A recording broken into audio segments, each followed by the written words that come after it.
Hi friends, कशा आहात सर्वजण? सगळ्यांचं नवीन एका व्हिडिओजमध्ये स्वागत आहे. तर हा पाठीमागच्या 2-3 दिवसापूर्वीचाच व्हिडिओ आहे. तर गॅलरी चेक करत होते तर व्हिडिओ समोर दिसला तर म्हटलं हा एक आहे तर एडिट करून अपलोड करावं. आता ह्या 2-3 दिवसात दुसरं काही शूट घेतलं नव्हतं. दीप अमावस्येचं फक्त मी हे केलं होतं. तर कृष्णाने इथं व्हिडिओ धरलेला होता, थोडासा कॅमेरा हललेला आहे आणि चालायला गेलो होतो. आता पाऊस थोडासा कमी आला इकडं, म्हणजे इकडचा जो कर्कट मास होता ना तर तो आता संपत आलेला आहे. 2-3 दिवस बाकी राहिलेत, त्यामुळे आता पाऊस कमी येतो पुढच्या महिन्यामध्ये. चिंगम मास इकडचा चालू होतो तर त्यावेळी बारीक असा चिरचिर पाऊस असतो, म्हणजे असं मोठं जास्त पाऊस पडत नाहीत. आणि पाऊस उघडला ना, एखाद्या दिवशी ऊन आलं की एवढं भारी वाटतं ना, म्हणजे उन्हाची म्हणजे कोणाची एवढी आतुरतेने वाट बघत नसेल एवढी वाट ना उन्हाची बघत असतो. कारण बरेच दिवस असं कंटिन्यू 8-10 दिवस 12 दिवस असा पडतो, म्हणजे अजिबातच सूर्यदेवांचं दर्शनच होत नाही एवढा असा पाऊस पडतो. आणि मग एखादे दिवस ऊन आलं की मग कोणती कामं करू आणि कोणती नको असं होतं. बाहेर पण बरीचशीच कामं पेंडिंग राहिलेली असतात, कारण पावसामुळे बाहेर अजिबातच निघायला येत नाही. तर अंगणामध्ये पण तेवढाच कचरा होतो आणि कपडे वाळण्याचा पण प्रॉब्लेम तेवढाच येतो. तर मग मला तुळस लावायची होती म्हटल्यानंतर तेच आणायला घराशेजारी गेलो होतो. आता हा माझा घराशेजारचाच परिसर आहे आणि वरती गेली होती खुरपा आणण्यासाठी. तर वरून प्रांजू इथं घराच्या पाठीमागं ट्युशनला जाते, तर मी आणि कृष्णा दोघेच चालायला गेलो होतो. तर तिकडून आलो आणि नंतर तुळस वगैरे लावून घेतली. आता याचा मी शॉट टाकला होता अगोदर, पण हा लॉंग थोडासा शूट घेतलेला होता तर तो राहिलेला, म्हटलं तो पण तुमच्यासोबत शेअर करावा. तर मग आज थोडंसं ऊन आलेलं होतं म्हटल्यानंतर अंगणामध्ये म्हणलं झाडू वगैरे मारून घ्यावा, कारण पाऊस थोड्या वेळासाठीच उघडला तरी पण म्हणजे लगेच झाडून काढायलाच येत नाही. पावसानं काय होतं, पालं सगळं चिकटून बसलेलं असतात, मग ते पटकन निघतच नाहीत. पण ते अंगणामध्ये कचरा दिसल्यावर पण बरोबर वाटत नाही, ते कसं तरी वाटतं. आणि इकडं कसं आहे ना, म्हणजे सकाळी उठल्यानंतर सर्व अंगण अगोदर स्वच्छ करतात आणि घरामध्ये नंतर ते 10-11 वाजता नंतर झाडू मारतात. म्हणजे यांचं थोडं आणि माझं आहे ते माझं थोडं उलटं होतं. सकाळचं माझं आतलं आवरून होतं आणि बाहेरचं आहे ते मी नंतर करते. म्हणजे समोरचं तेवढं घेते जर सकाळची वेळ नसेल तर, फक्त समोरचं घेते आणि बाकी आहे ते बराच वेळ जातं, 1 तासभर तरी जातो बाहेरचं मला सगळं झाडायचं म्हणलं तरी. तर मग समोरचं फक्त दरवाजासमोरचं घेते आणि बाकीचं नंतर हे करते. तर मग अंगण वगैरे झाडून घेतलं, तुळस वगैरे लावली त्याच्यामध्ये. तर पाऊस ऊन नसल्यामुळं ना तुळस पण अशी ना सुकली होती. तर आता बरेच दिवस झालं ना फ्रीज पण क्लीन केला नव्हता, म्हणलं तो वरच्यावरच केला. आता काही डीप क्लीन अगदी घासून वगैरे घेतला नव्हता, पण असं काही ना पाणी सुटलं जातं. आता 8-10 दिवस पाऊस पडून आज उघडलेला होता तर ना भिंतीला किंवा खाली भुईला पण ना असं पाणी सुटलं जातं सगळीकडे, म्हणजे इतका प्रमाणामध्ये पाऊस असतोय. तर फ्रीज पूर्ण ओला होऊन ना त्याचं साईडचं बाहेरच्या साईडचं जे पेंट आहे ना तर ते निघायला लागले आता. तर फ्रीज बऱ्याच वर्षापूर्वीचा आहे माझा, 10-12 वर्ष होऊन गेली त्याला.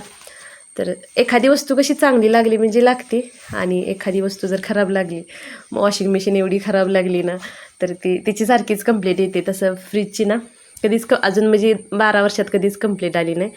तर वरचेवरच हे करून घेतला. आता पायाला अगोदरच थोडंसं हे आहे, जास्त हालचाल दगदग केली की परत तिथं दुखतंय अजून थोडंसं, त्यामुळं मग पण म्हणलं वरचेवर पाठीमागचं पाणी पण भांडं भरलेलं होतं ते काढून भांडं ते काढता येतं, त्यामुळे ते काढून बाहेर नेऊन ओतलं. आणि मग जाळ्या वगैरे पाठीमागं त्याच्यात झालेल्या होत्या तर ते क्लीन करून घेतला आणि फ्रीज हा वरच्यावर पुसून फक्त घेतला.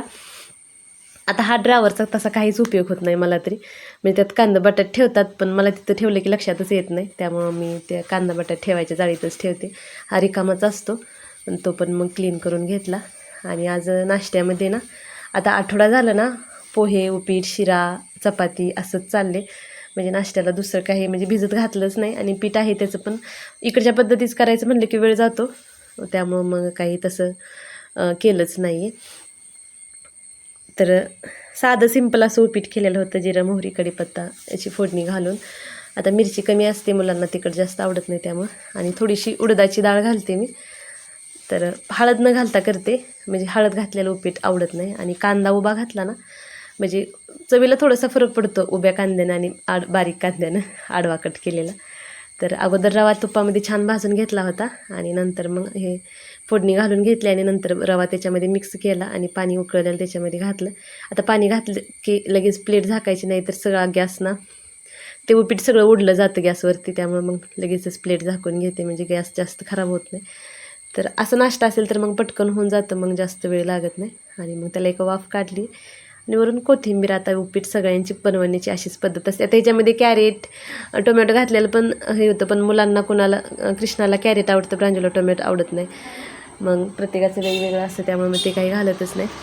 आणि हे थोडेसे ना शेंगदाण्याचे लाडू बनवायला घेतले होते. आता इकडे वेलदोडे बघा असे भेटतात आणि ते पण मऊ पडले होते अगदीच. तर गॅसच्या बाजूला गरम व्हायला ठेवले, म्हणजे ते परत वाटा येतील व्यवस्थित. तर शेंगदाणे खरपूस असे भाजून घेतले आणि त्याच्यामध्ये मग गूळ हा थोडा थोडा घालून दोन्ही एकत्रच वाटते. शेंगदाणे थोडंसं थंड करून घेतले. अगदीच गरम असलं वाटले तर तेल सुटलं जातं त्याचं. तर थोडा गूळ आणि शेंगदाणा असं एकत्रच भांड्यामध्ये फिरवलं ना असं जाडसर वाटण तयार होतं. आणि हे लाडू ना चवीला लागतात. फक्त शेंगदाणे आहेत ते खरपूस होईपर्यंत ना छान भाजून घ्यायचे, म्हणजे लाडूला हे ते आपल्या छान अशी चव येते. आता माझं हे लाडू म्हणजे शेंगदाणा असं भाजीला कोणत्या वापरतच नाही, कारण आपल्या गावाकडच्या कोणत्या अशा भाज्या नसतात बनवायला जास्त. आणि जे कोणते असतात तर त्याच्यामध्ये खोबऱ्याचंच वाटण घालते जास्त. तर मग शेंगदाणे आहेत ते असे लाडू करून ठेवते, किंवा मग भिजवून खायला असं मीठ टाकून शिजवून असंच असतं. कृष्णाला आवडतं तसं खायला, तर त्याच्यासाठीच वापर होतो. तर ते असं मग थोडंसा गूळ थोडं शेंगदाणं असं वाटून ना हे केलं आणि नंतर त्याच्यामध्ये थोडीशी वेलची पावडर घातली होती. तर आता ह्याच्यामध्ये तीळ घालू शकता, काही ड्रायफ्रूट्स असतील तर ते घालू शकता, किंवा वाळलेलं खोबरं असेल तर ते पण थोडंसं घातलं तरी चालतं. आणि नाही काही घातलं तरी असं पण ना छान होतात. म्हणजे मुलांना मधल्या वेळेत भूक लागली, काहीतरी खायची जेवणाची इच्छा नसते, काहीतरी गोड खायची क्रेविंग होते, त्यावेळी मग असा एखादा लाडू खाल्ला ना तर मग म्हणजे त्यांना पण चॉकलेट वगैरे दुसरं काही खायची इच्छा होत नाही. आणि आमच्यात कसं बेकरी वगैरे आणत नाही, म्हणजे बेकरीचं प्रमाण खूप कमी, कधी तरच आणलं तरी, नाहीतरी बेकरी शक्यतो नसतेच. तर मग मधल्या वेळेत काही खायची इच्छा झाली तर एखादा लाडू घेऊन खातात ते. तर प्रांजूला सारखं गोड खायची इच्छा होत असते, काही ना काही घरात असले ना तिचं म्हणजे जेवण झाल्यावरून पाहिजे असते, असं पण तिला खायचंच असतं. तर मग असं काहीतरी करून ठेवते. आता खोबऱ्याची बर्फी करायची, पण म्हटलं पायाचं थोडंसं क्लिअर झालं की परत मग करून ठेवावं. आता श्रावण महिना चालू झाला आहे, आता आपले उपवास चालू होतातच. तर मग काहीतरी असं असलं की मग मुलं पण खातात आणि आपण पण त्यांच्यामुळं खातो त्यांच्यासोबत. तर नंतर मग लाडू पण वळून घेतले. तुम्ही एवढ्या छान छान कमेंट करताना, तुमच्या कमेंट वाचून ना खरंच खूप भारी वाटतं. आता ना बरेच व्हिडिओला ना आता कमेंट येतात, आणि आता थोड्याशा यूट्यूबची फॅमिली पण थोडीशी आपली वाढलेली आहे. तर आणि पॉझिटिव्हच कमेंट असतात, आणि तुम्ही एवढं कौतुक करताना खरंच ते ऐकलं ना एकदम भारी वाटतं. आणि परत नवीन व्हिडिओ बनवायला ना आणखी उत्साह येतो, कारण एवढी तारीफ ना आपली घरातले पण करत नसतील मला वाटते, कारण तुम्ही एवढं म्हणजे कौतुक करता. एकातरी अशी कमेंट होती की ताई तू किती काम करते, तुझं खरंच खूप कौतुक वाटतं. म्हणजे मला ती कमेंट ऐकल्यानंतर ना 2 दिवस तर मी एवढी हॅप्पी होती ना ती कमेंट वाचून. आता त्या ताईंचं नाव मी नंतर व्हिडिओमध्ये सांगेन तुम्हाला. तर खूप भारी वाटतं असं म्हणजे पॉझिटिव्ह कमेंट आल्यानंतर. तर तुमचा असाच सपोर्ट असू देत जावा. आणि तुम्ही हा व्हिडिओ कुठून बघताय ना तो पण कमेंट करून सांगा, आणि तुमचं नाव पण सांगत जावा, म्हणजे तुमचं नाव घेऊन तुम्हाला मी थँक्यू पण म्हणेन. आणि व्हिडिओ पण असेच बघत जावा आणि छान छान कमेंट करत जावा. आणि काही चुकीचं वाटत असेल, हे ताई तुझं चुकतंय, हे असं करायला पाहिजे होतं, तरी पण सांगत जावा. त्याच्यामध्ये काही असं मला त्याच्यात राग वगैरे काही येणार नाही. पण असे कमेंट करत जावा. कमेंट केले की समजतं की हा माझा व्हिडिओ कुठेपर्यंत पोहोचते किंवा कुठून तुम्ही बघताय. तर कमेंट वाचल्या ना खूप भारी वाटतं. तर आता व्हिडिओ इथेच थांबवते, आणि कसा वाटला व्हिडिओ कमेंट करून नक्की सांगा. व्हिडिओ आवडला असेल तर व्हिडिओला लाईक करा, शेअर करा, आणि चॅनलला वर नवीन असाल तर सबस्क्राईब करा. भेटूया नंतर.